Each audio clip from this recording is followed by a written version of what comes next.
জীবনে যতদিন বাঁচবেন এই তিনটি আমল কখনো ছাড়বেন না। এই তিনটি আমল সব সময় আপনি ধরে রাখবেন, তাহলে আল্লাহ তাআলা আপনাকে সফল করে দিবেন। আল্লাহ তাআলা আপনাকে কখনো আটকে রাখবেন না এবং আপনার জন্য সকল রাস্তা প্রশস্ত হয়ে যাবে। এটা আল্লাহ তাআলা নিজে পবিত্র কোরআনুল কারীমের ভিতরে বলে দিয়েছেন। এই তিনটি আমল আপনি কখনো ছাড়বেন না। 22 নম্বর পারার 16 নম্বর পৃষ্ঠার 13, 14, 15 নম্বর লাইন সূরাতুল ফাতিরের 29, 29 নম্বর আয়াতে আল্লাহ তাআলা এই তিনটি আমলের কথা জানিয়ে দিয়েছেন। এই তিনটি আমল যদি আপনি করতে পারেন, তাহলে আপনি আল্লাহর সাথে চুক্তি করতেছেন, আল্লাহর সাথে ব্যবসা করছেন, আর এই ব্যবসায় আপনি কখনো লসে পড়বেন না। আল্লাহ তাআলা আপনাকে দুনিয়াতেও সফলতা দান করবেন, আখিরাতেও আল্লাহ তাআলা আপনার জন্য সফলতার ব্যবস্থা করে দিবেন। জাহান্নাম থেকে মুক্তির ব্যবস্থা করে আল্লাহ তাআলা জান্নাতের ব্যবস্থা করে দিবেন। আল্লাহ পাক রব্বুল আলামিন নিজে বলে দিয়েছেন তিনটি আমলের কথা। সূরা ফাতিরের 29 নম্বর আয়াত আল্লাহ তাআলা বলছেন, ইন্নাল্লাযীনা ইয়াতলুনা কিতাবাল্লাহ। 1 নাম্বার হচ্ছে আল্লাহর কিতাবের তেলাওয়াত করা, আল্লাহর কোরআনের তেলাওয়াত করা। আমরা আল্লাহর কোরআনের তেলাওয়াত করতে চাই না। যুগের পর যুগ চলে যায়, কোরআনটাকে ধরে যে একটু চুমু খাবো সেই সময়টুকু আমাদের হয় না। কোরআনটাকে ধরে যে একটু বুকের সাথে লাগাবো সেই সময়টুকু আমাদের হয় না।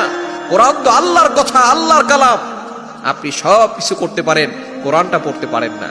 আপনার ব্যবসা বাণিজ্য ঠিক মতো চলতেছে সেটা আপনি করতে পারেন, কিভাবে সন্তানকে পরিচালনা করতে হবে সেটা আপনি জানেন, কিভাবে স্ত্রীর সাথে ভালো ব্যবহার করতে হবে এবং স্ত্রীর পেট বাঁচাতে হবে, স্ত্রীর পেট, সন্তানদের পেট, নিজের পেট কিভাবে বাঁচাতে হয় সেটা আপনি খুব ভালো করে জানেন। ব্যবসায় কিভাবে লাভবান হতে হয় সেটা আপনি জানেন, কোনভাবে টাকা ঘরে আসবে সেটা আপনি ভালো করে জানেন, কিন্তু আপনি কোরআনটা পড়তে পারেন না। এই কোরআন হচ্ছে আল্লাহর কিতাব, আল্লাহর কালাম। কোরআন হচ্ছে এমন কিতাব যে কিতাবের দিকে তাকালেই সওয়াব হয়। আপনি পড়েন আর না পড়েন, তাকালেই সওয়াব হয়। যদি পড়তে পারেন, পড়লে তো প্রত্যেকটা অক্ষরে 10টা করে নেকি হবে, বুঝে পড়লে আরো বেশি সওয়াব হবে। সুতরাং এই কোরআন আমরা অবশ্যই পড়ার চেষ্টা করব।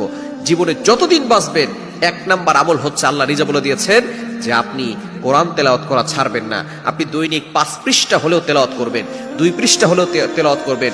রমজানে আরো বেশি বেশি তেলাওয়াত করবেন, কেন রমজানেই কোরআন নাজিল হয়েছে। আল্লাহ নিজে বলে দিয়েছেন, কোরআন খুলেন 2 নম্বর পারা 7 নম্বর পৃষ্ঠার 1, 2 নম্বর লাইন সূরা বাকারার 185 নম্বর আয়াতে আল্লাহ বলছেন, শাহরু রমাদানাল্লাযী উনজিলা ফীহিল কুরআন হুদাল লিন-নাস ওয়া বাইয়িনাতিম মিনাল হুদা ওয়াল ফুরকান।